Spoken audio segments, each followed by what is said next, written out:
This is how your Nissan Titan remote starter will arrive. The two modules attached to each other along with the harness. Step one, let's remove the remotes from the module itself. And we're now ready to go into the car.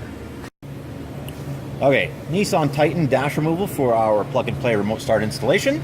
You've got two Phillips screws, one on the left end of the dash and one on the right end of the dash. And for you folks that don't know, that's the star type screw. We will remove.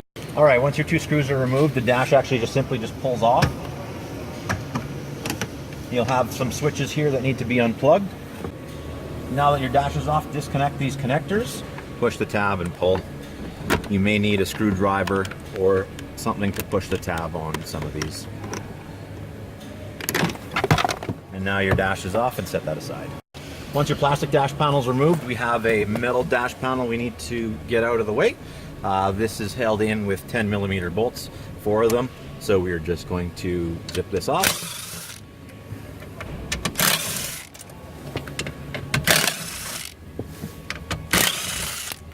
And lift up to get the tabs out of the slots, and your metal panel is removed. Next, I'm just going to quickly show you your connection points in the Titan. Right here is another 10mm or Phillips. This is going to be our ground point. You can see the ignition switch plug here, and your body control module plug here. This is the top one. So we can just disconnect these.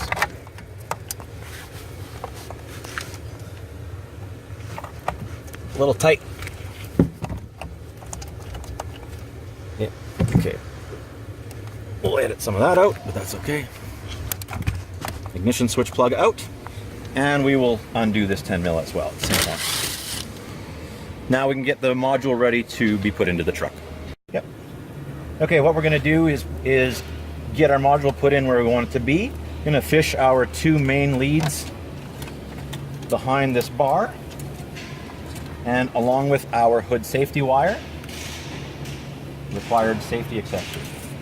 We'll just pull these through. Now this is going to fit up here in front of this panel, like so. And for now what we'll do is we'll just leave it a little bit loose, and we'll hook our ground back up with our remote start ground now.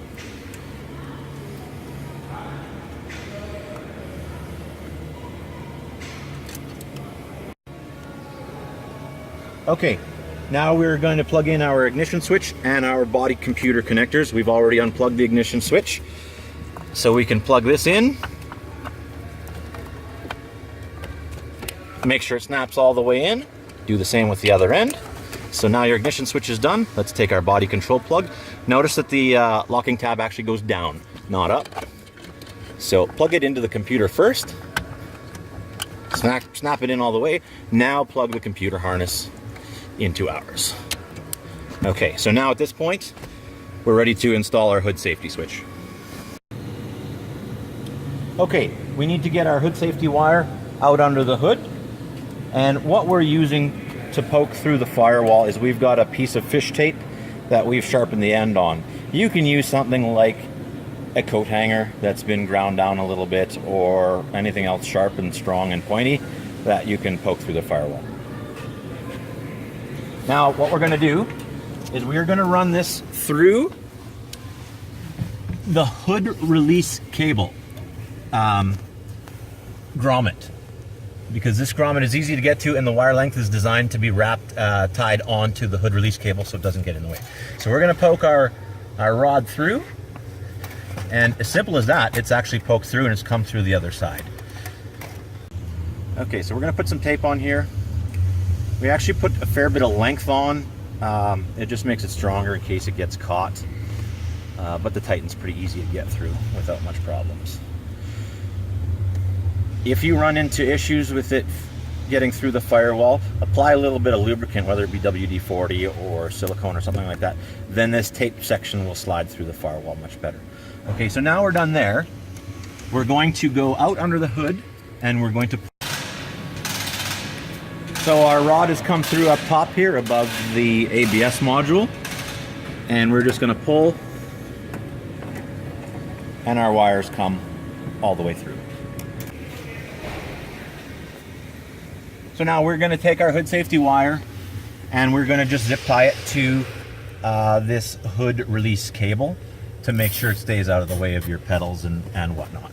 So just add a few ties.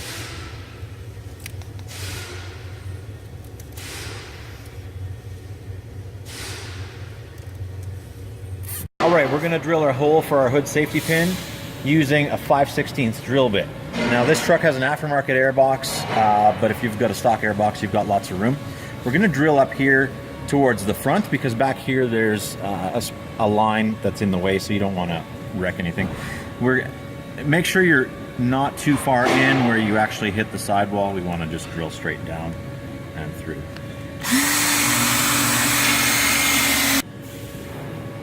All right, a good setting for your hood safety switch is 5/8 of an inch from the top of the top nut to the bottom of this top nut.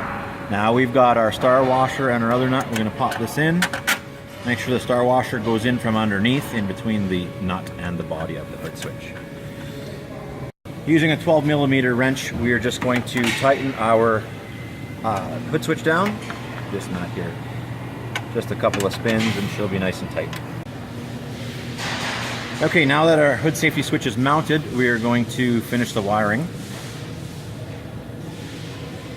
Measure roughly where you want it to be and cut off any excess without cutting off too much. So we're going to cut off some there. And we're just going to strip back and apply our spade terminal. Crimp it on with a good set of crimpers. And hook onto the bottom of your hood safety switch. It just slides off. Now tie up any wire that's in the way and hide it, and our hood safety is complete. Next step is we're going to mount our antenna. Choose a place on the windshield out of your way. I typically mount it off to the side and down a little bit of the mirror. Remove your backing and apply to the windshield. So it's roughly out of the view, but it's still there and will add, still get good reception.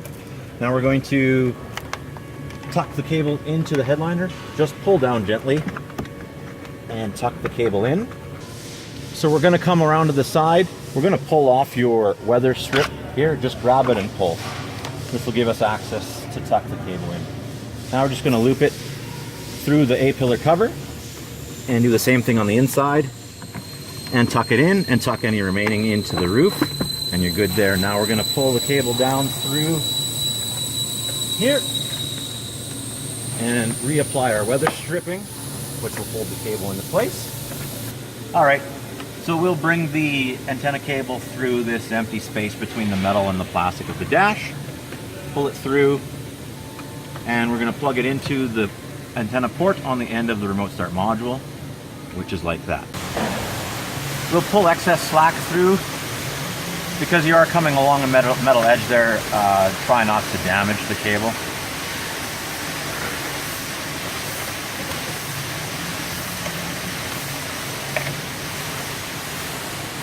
And now we will just bundle the excess and tie it up.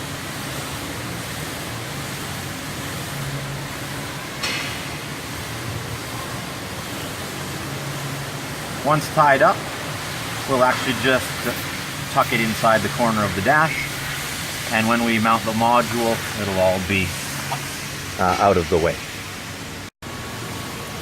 All right, your light on your module should be red. If it's not on at all, you'll have to perform a reset, and we'll go through that in a different video. Now we need to teach the module to the vehicle. At this point, turn the ignition key to the on position. The light will flash orange. Turn the key off, put it back in, turn it back on again, and leave it. It will turn green and go out, and it is now programmed to the vehicle. All right, at this point, we're ready to test the system. The remote controls are already programmed to the module, so you don't need to do anything. We can just do a quick test of locks. Our door is locked, and our door is unlocked. Perfect. Now we'll try to remote start, but we get an error because our hood's open. So now we'll close our hood. Now that the module's programmed, let's close our hood so we can test the remote start.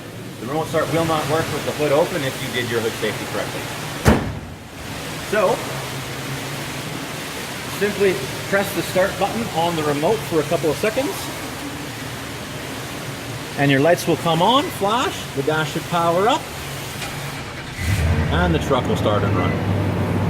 Now you've got remote start. Door locks also function, so lock and unlock.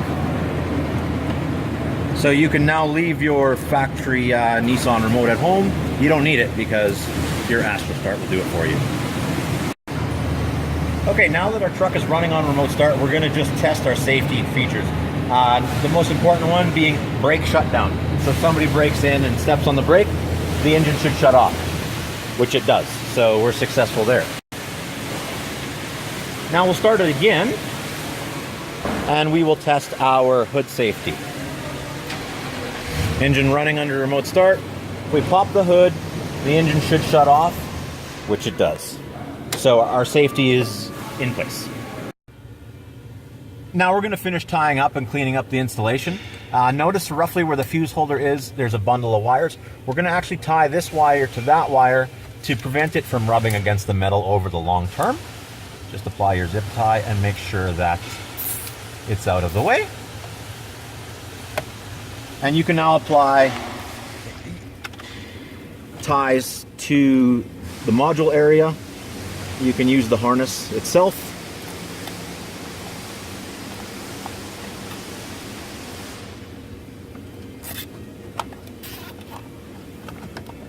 And we're now tied up in place. So your ignition wiring and your computer wiring are generally short and tight, that you don't need to attach any ties. It's not going to go anywhere, but you certainly can if you wish. And now that we're all done and working, we're just going to reassemble our dash panels and we're good to go, and your system's done.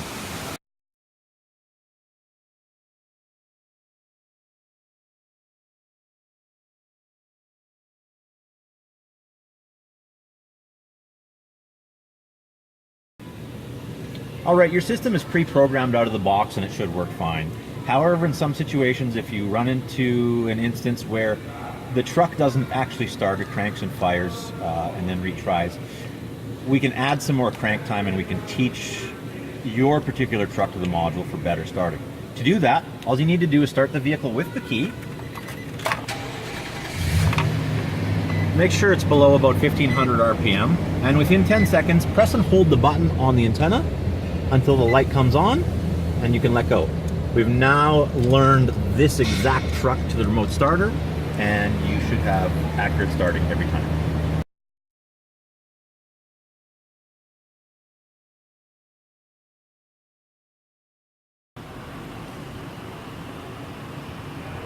All right, in the event that programming didn't go properly or you experienced some issues during programming, you'll need to reset the module to reprogram it. To do that, we're just going to unplug the white plug on the back, and we're going to hold this little button on top. So press and hold that button in and plug it back in. Now keep holding until the LED turns orange and then let go. It should go red, and now we can redo the programming procedure.